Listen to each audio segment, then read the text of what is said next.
Breaking news తెలంగాణలో తొలి విడత పంచాయతీ ఎన్నికల పోలింగ్ ప్రారంభమైంది. 7 గంటల నుంచి మధ్యాహ్నం 1 గంట దాకా పోలింగ్ జరగనుంది. మధ్యాహ్నం పోలింగ్ ముగియగానే ఓట్ల లెక్కింపు మొదలుపెట్టి పూర్తి కాగానే సర్పంచ్ వార్డు సభ్యుల స్థానాలకు పోటీ చేసిన వారిలో విజేతలను ప్రకటిస్తారు. ఇవాళ ఉప సర్పంచ్ ఎన్నిక ఉంటుంది. ఏదైనా కారణాల వల్ల వాయిదా పడితే రేపు ఆ ఎన్నిక నిర్వహిస్తారు. ఇక మొదటి దశలో 3,834 సర్పంచ్ పదవులకు 12,960 అభ్యర్థులు, 27,628 వార్డు సభ్య స్థానాలకు గాను 65,455 మంది అభ్యర్థులు పోటీ పడుతున్నారు.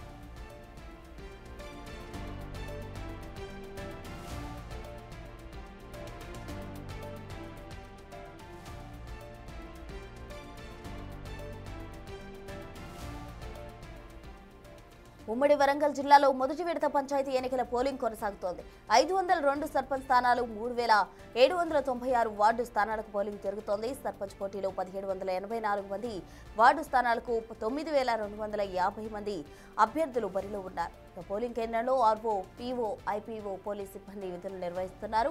ఉమ్మడి వరంగల్ జిల్లా వ్యాప్తంగా ఎన్నికల విధులకు 17,598 మంది సిబ్బంది హాజరయ్యారు. పోలింగ్ కేంద్రాల వద్ద బిఎన్ఎస్ 163 నిషేధాజ్ఞలు అమలవుతున్నాయి.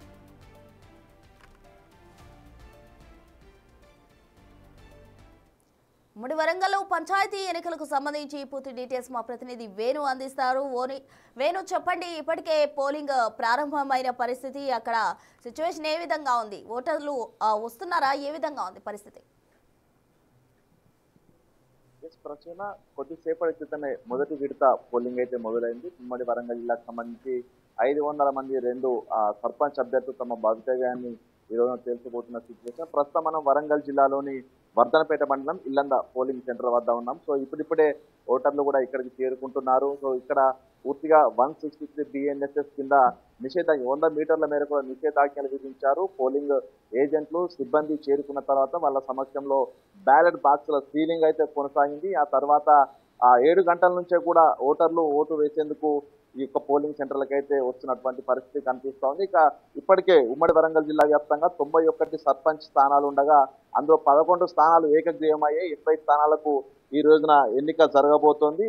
మొత్తానికి 1,784 మంది అభ్యర్థులు ఉమ్మడి వరంగల్ జిల్లా వ్యాప్తంగా ఈ రోజున ఈ యొక్క ఎన్నికల లోపల తమ సర్పంచ్ పీఠం కోసం అయితే పోటీ చేసిన పరిస్థితి. మొత్తంగా ప్రధాన పార్టీలు బలపరిచిన అభ్యర్థులు వైపు అధికార పార్టీ, అదేవిధంగా ప్రతిపక్ష బీజేపీ, బీఆర్ఎస్ సంబంధించిన పార్టీలు మొత్తంగా ప్రతి చోట కూడా ముగ్గురి మధ్య ముక్కున పోటీ అయితే కొనసాగబోతుంది. ఇక వార్డు మెంబర్లలో మాత్రము ఇద్దరు అభ్యర్థుల మధ్య ప్రధానమైనటువంటి పోటీ కొనసాగుతుంది. సో మొత్తానికి ఈ రోజున ఎన్నికను సజావుగా నిర్వహించేందుకు ఉదయమే 6 గంటలకు ఎన్నికల అధికారులు, సిబ్బంది పోలింగ్ ఏజెంట్ల సమక్షంలో మాక్ పోలింగ్ నిర్వహించారు. ఆ తర్వాత బ్యాట్ బాక్స్ సీలింగ్ కొనసాగుతుంది.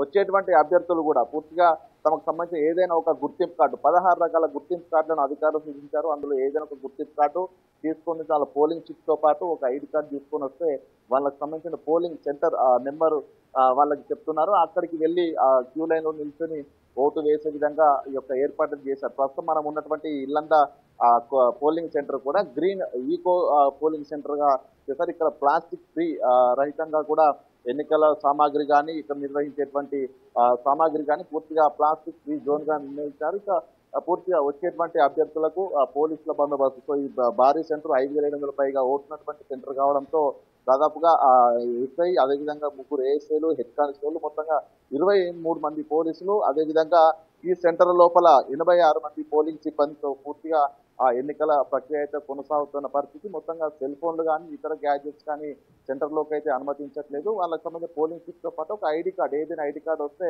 వాళ్ళని ఈ విధంగా పోలింగ్ సెంటర్ లోపలికి అనుమతిస్తున్నారు. సో ఈ యొక్క పోలింగ్ సెంటర్ల వద్దకు ఎటువంటి అవాంఛనీయ ఘటన తలెత్తకుండా పూర్తిగా అటు అభ్యర్థులే కానీ అభ్యర్థి సమయ ప్రచారాన్ని కూడా పూర్తిగా నిషేధించడం జరిగింది. ఇక పోలింగ్ సెంటర్ల వద్ద ఒకసారి మనం చూడొచ్చు, సిబ్బంది, పోలింగ్ సిబ్బంది, ఐపీఓలు, పీఓలు, ఆర్ఓలు, అదేవిధంగా పోలింగ్ ఏజెంట్లు సో మొత్తంగా కూడా చేరుకున్నారు. ప్రస్తుతం మనం చూసి 1వ వార్డు సంబంధించి 374 ఓట్లను బట్టి పోలింగ్ సెంటర్ ఇది. ఇప్పటికే అభ్యర్థులు ఎవరైతే ఈ యొక్క పోలింగ్ సెంటర్లకు చేరుకుంటారో పోలింగ్ చీటీని ఆ పోలింగ్ ఏజెంట్ల సమక్షం లోపల వెరిఫై చేసుకున్న తర్వాత వాళ్ళకి బ్యాలెట్ పత్రాలు ఇవ్వడం జరుగుతుంది.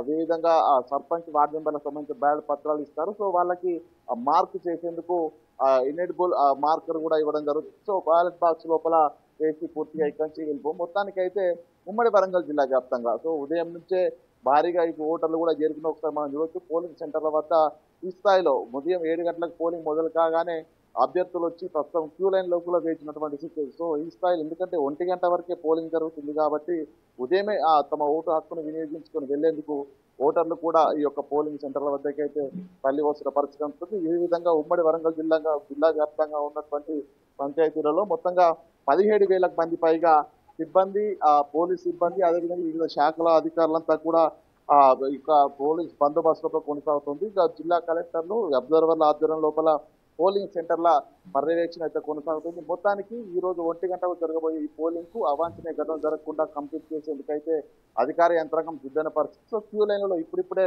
ఓటర్లు కూడా చేరుకుంటున్నారు. సో మొత్తంగా గ్రామ పంచాయతీ సంబంధించిన ఎన్నికలే ఎంతో కీలకం కాబట్టి గ్రామాల్లో దాదాపు 91% పోలింగ్ మొదటి ఆర్డినరీ ఎలక్షన్లో జరిగింది. ఈసారి 98% మించే విధంగా పోలింగ్ జరిగే విధంగా కూడా అధికారులు ఏర్పాటు చేసే పరిస్థితి. సో ఓవరాల్ గా అయితే ఎటువంటి ఇబ్బందులు లేకుండా పూర్తిగా పోలింగ్ సెంటర్ లోపల అన్ని పోలింగ్ సెంటర్లో కూడా ప్రస్తుతం పోలింగ్ అయితే మొదలైన పరిస్థితి కనిపిస్తా ఉంది ప్రశ్న. Right Venu, thank you.